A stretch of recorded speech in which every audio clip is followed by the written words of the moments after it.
Welcome back, guys. Today we have my salon co-founder, Leslie. Hi, guys. We bring her on from time to time because she has the other side. She has the hair, I do the styling, so she can show you a couple demos and things that I can't show you on myself. So she's here to help us out with that today. Yeah. If you don't know who I am, my name is Chris Wenzel, and I own a hair salon with Leslie called Live Love Locks, where we test every product that comes out and bring the best ones to you, because way too many people have unhealthy hair and we don't want you to be one of them. So today we have a big question which kind of goes over an entire routine between washes. We already have a lot of videos on what to do right after the shower. We don't talk a lot about what to do in between, maybe like a morning routine, a night routine. We have one very detailed question from someone, so we'll get into it here. So normally when I wake up, I have a good old one of these guys like that looks like this at some point. So I pull it out. It came out at some point during the night? Yeah, it came out at some point during the and night. That's an excellent point. You want it to be loose. You want your hair tie to be loose. If it's tight, it can pull the hair and it's going to make an indentation. Have it loose. So I essentially look at myself in the mirror. I notice that my part's a little bit off. So I'm doing this without a mirror in front of me right now. So it's a little bit harder. But I pull through. I part my hair. So I pull this down just so I can make sure that I have a clean part.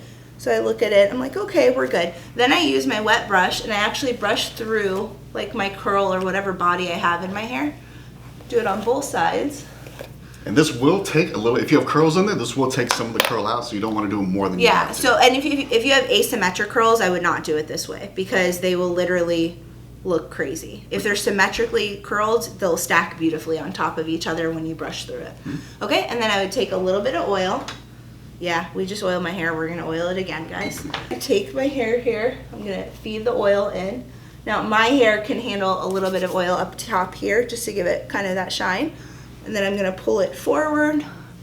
I'm going to group my ends together to keep them more hydrated with more of the oil that's still on my hand. And that's it. I'm pretty much good to go. Ready to go for the day. Literally out the door in what? Yeah. 3, 4, 5 minutes? Let's actually go through your hair journey, because like you just told people, show them how long your hair is right now. Yeah, so like you can see it's literally like on her back, it's mid back. She started out like literally shoulder length, and the reason for that was, do you want to do it or you want to? Oh, well, 2 reasons. Well, one is my hairstylist told me that I should be cutting my hair every 6 weeks, and my hair did not grow. So because of the damage I was personally doing to it, I would be like, I have a heat protectant. I'm protecting it, so I'm just going to apply a heat protectant to it again, and then I would flat iron it over and over again. You have 2 different factors. You have how fast your hair is actually growing, and then you have how fast your bottoms are actually breaking off. So let's say you're the hair right here. As it gets longer, it's going to be hit by heat more and more and more times.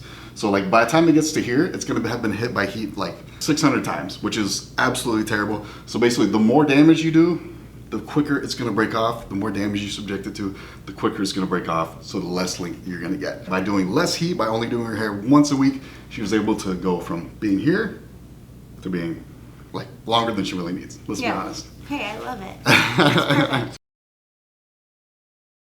Let me just set you up. What if somebody let their hair air dry and then they tried to cover it up with a flat iron and make it last? What would happen? So what would happen is that they would naturally go back to kind of like a frizzy texture, specifically around the roots. The way I like to think about it is when your hair gets wet, actually the bonds that are the style to your hair break. It's not just water that ruins your style. Water actually breaks the bonds, which releases the entire style. Yeah. So the bonds reform however the hair is dried. Yeah. So if you let the hair dry in some crazy air dried shape and then you try to come back in with a flat iron, your hair is constantly going to be trying to return back to its crazy state. So you're fighting it, so it's not going to last nearly as long. Right. But let's go into the strategy of actually how do you sleep to keep it straight. Oh my gosh, I used to be so OCD about straightening my hair. So I used to actually, do you remember when I used to do like the scarf and everything? Oh yeah. I used to do like a silk scarf or silk pillowcase, all that stuff. I know a lot of people who sweat. So if you sweat, a scarf is a good idea because you're not pulling all of that sweat here on your neck where your hair is like sticking to it. But if you're not really that much of a sweater, you sleep with like a fan on really, really high like me, you can honestly get away with just tucking it into your pillow again. So I would just kind of pull it off to the side and I would tuck it in. Even though these don't crease, if it's like perfectly straight, I don't like to take the chance, to be honest. So that's why I do more of the tuck method. Where would the crease come from? Explain to people. Yeah. You're showing this, right? Sorry. The hair, like this hair tie doesn't crease, to be honest with you. But when your hair is like perfectly straight, you can see an indentation. You for sure can. because it's pin straight. So it's like a needle in a haystack. You can see it immediately. And the very first thing you're going to want to do is hit it with a flat iron. So I say avoid this and just tuck it into your pillow. And you don't want to hit it with a flat iron when you wake up because you just did it the day before. Right, It's exactly. too often to do heat. You don't want to do heat 2 days in a row. Ever. Yeah. I used to be the type of person I would air dry. I would apply heat the next day. And then 2 days later, because I was going somewhere, I would apply heat again. But that made it more dangerous for me because during that week, I kept reapplying heat. My hair would literally grow to here. It wouldn't grow past that point. And it was like the ends were so like straggly and they were so damaged and they just needed help. I just want to say one more time, we don't want to style between washes. That is not the goal. We'll go over how to do that in just a second. But yeah, it's actually totally normal to do oil in between washes. Oil is not really a styling thing. Oil is more of a hydration thing. So if your ends do get dry, throw some more in there. How often do you put oil in? Daily. But not everybody needs to do that. Her hair dries out pretty quickly, needs tons of hydration. Not everybody needs that, so only put the oil in if you need it. So another demo, basically, put oil. If you have too much, share it with your body.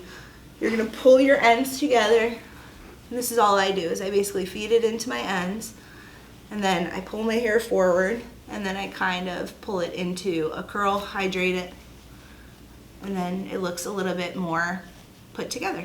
That's literally all it takes. Takes maybe 30 seconds at the most. That's it. In the morning when you're getting ready. Yeah. So dry shampoo, oil.